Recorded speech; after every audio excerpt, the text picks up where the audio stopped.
As-tu déjà eu cette impression que ta gentillesse te coûte plus qu'elle ne te rapporte? Que malgré ton cœur pur, ta bienveillance, ton intention sincère d'apporter du bien, le monde semble parfois te punir pour cela. Tu tends la main, on la repousse, tu pardonnes et on recommence.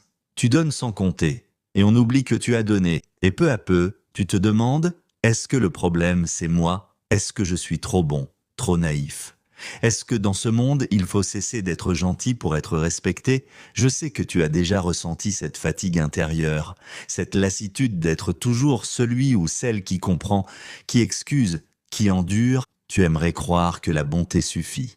Mais dans la réalité, elle ne suffit pas. Parce que la bonté, seule, sans conscience, peut devenir une prison. Tu crois faire le bien, mais en vérité tu t'éteins à petit feu. Tu crois être fort dans ton amour, mais tu deviens vulnérable face à ceux qui ne voient pas ton âme seulement ce qu'ils peuvent en tirer. Le monde ne récompense pas les cœurs purs. Il récompense ceux qui ont su transformer leur douceur en puissance, leur empathie en discernement, leur amour en sagesse. La vérité, c'est que tu n'as jamais eu tort d'être bon. Tu as simplement oublié de te protéger. Tu as oublié que l'amour n'exclut pas la lucidité. Tu as oublié que la lumière ne doit pas toujours tout éclairer parfois, elle doit savoir se retirer pour se préserver. Ce que tu ressens, cette blessure d'être incompris, trahi ou utilisé, c'est la douleur de l'âme qui apprend à ouvrir les yeux. Et c'est peut-être l'une des leçons les plus dures, mais aussi les plus nécessaires, sur ce chemin de conscience. La bonté sans conscience attire la souffrance.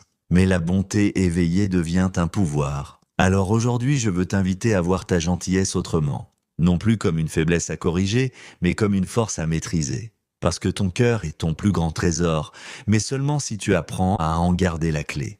Tu vois, il existe une différence entre être gentil et être conscient. Être gentil, c'est vouloir le bien, sans toujours voir le jeu qui se joue autour de soi. Être conscient, c'est vouloir le bien, mais en comprenant les règles du monde dans lequel on évolue. Les gens ne suivent pas forcément la bonté, ils suivent la présence, ils respectent la clarté, ils admirent ceux qui savent poser des limites, ceux qui savent dire non sans colère, ceux qui rayonnent une paix qui ne se laisse pas troubler. La vraie gentillesse, c'est celle qui sait dire « je t'aime, mais je ne me laisserai plus blesser ». C'est celle qui sait s'éloigner sans haine, qui pardonne sans se soumettre, qui comprend sans se perdre. C'est celle qui reste douce, mais ferme, aimante mais ancrée, ouverte mais lucide. Beaucoup confondent la bonté avec la faiblesse, parce qu'ils n'ont jamais rencontré une âme bonne qui se respecte, une âme qui, derrière son calme, détient une force silencieuse, une clarté intérieure,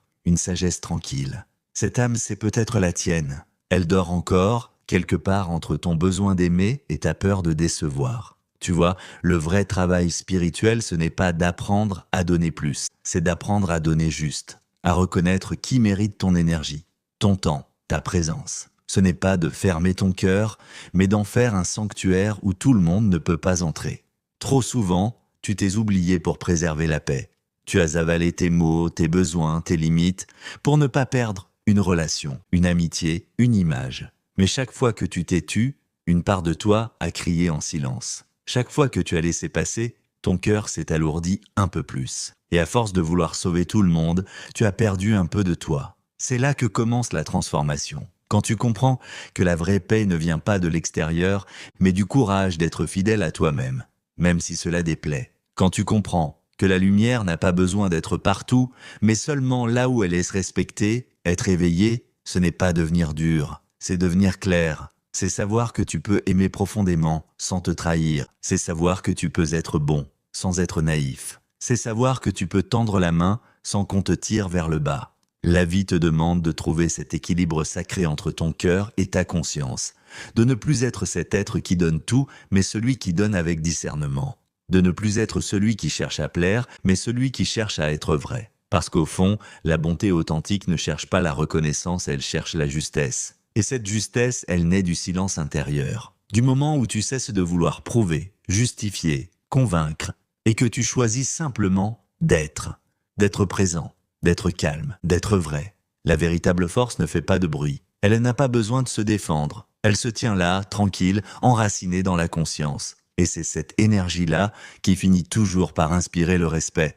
Alors, si tu veux vraiment être en paix dans ce monde, ne cherche pas à devenir dur, cherche à devenir entier. Fais de ta douceur une arme consciente, de ta lumière une sagesse, de ton silence une puissance. Ne laisse pas les blessures du passé te convaincre que ton cœur est une faiblesse. Il est ton guide.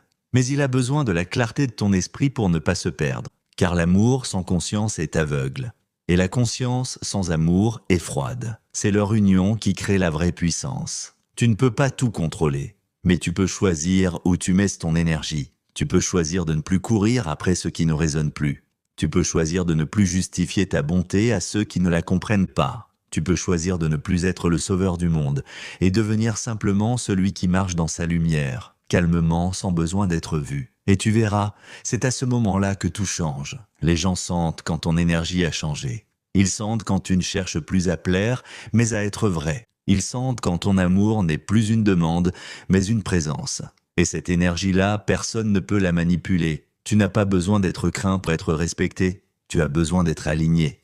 Parce que le respect naît naturellement de la clarté.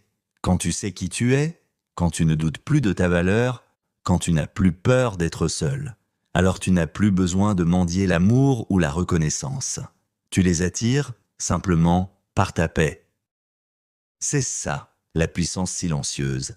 Celle qui ne s'impose pas, mais qui s'imprègne.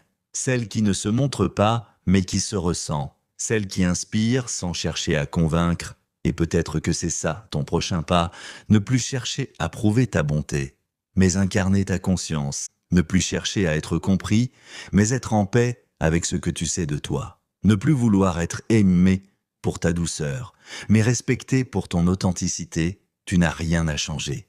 Tu n'as qu'à te rappeler là que la bonté n'a jamais été ton erreur, seulement ton excès, et que l'équilibre, c'est ce qui rend ton âme invincible.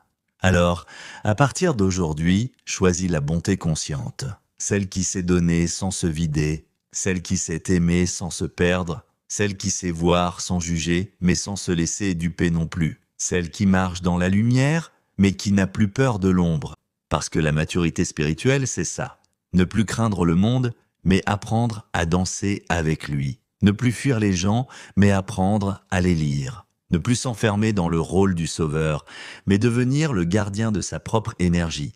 Et un jour, tu comprendras que même ta douleur t'a enseigné quelque chose. Elle t'a appris à voir plus clair, à sentir plus finement, à aimer plus justement. Elle t'a obligé à te choisir. Et ce choix-là, c'est le début de ta liberté. Alors, à toi qui m'écoutes, je veux te dire ceci. Ne regrette jamais d'avoir été bon. Ne regrette jamais d'avoir aimé. Ce sont ces parts de toi qui font ta beauté, mais choisis maintenant de les éclairer d'une conscience nouvelle. Car le monde n'a pas besoin de plus de bonté naïve, il a besoin d'âmes éveillées. D'âmes qui savent aimer sans se soumettre, pardonner sans s'oublier, briller sans se brûler. Et si tu ressens que ce message te parle, si tu sens qu'il résonne quelque part en toi, alors abonne-toi. Parce qu'ici, on avance ensemble, pas à pas, vers une version plus consciente, plus forte et plus lumineuse de nous-mêmes.